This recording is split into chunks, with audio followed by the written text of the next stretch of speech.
Incontro ai vertici tra il presidente della Regione Veneto Alberto Stefani e il ministro delle infrastrutture Matteo Salvini. Tra i temi la strada statale Romea.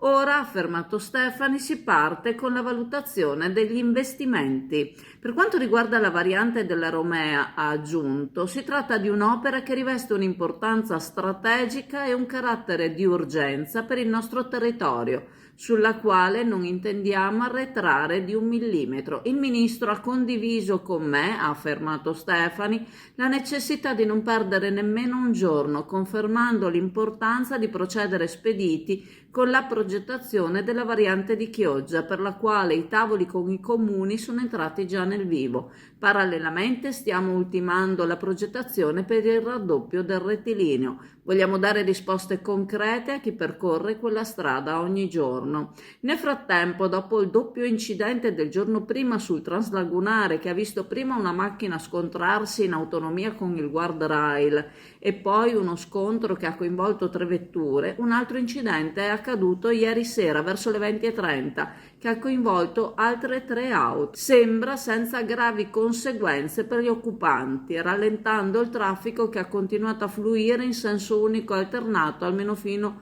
a oltre le 9:30. Il bilancio degli incidenti sulla strada statale Romea viene aggiornato praticamente quotidianamente. Responsabili principali sono la velocità, il mancato rispetto della distanza di sicurezza e la distrazione.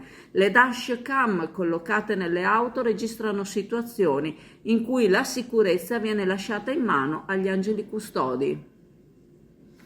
Vi ricordiamo che per chiunque voglia iscriversi sul portale Market Cars Italia è gratuito e ci sono tante possibilità, giusto? Perfetto, sì. Dopo un messaggio rivolto ai concessionari dove chi ha voglia di collaborare con me possono inserire gli annunci e con 99 euro al mese di collaborazione, a partire da 99 euro al mese, noi li riproponiamo ai nostri clienti e dopo chi è alla ricerca di macchine, furgoni li riproponiamo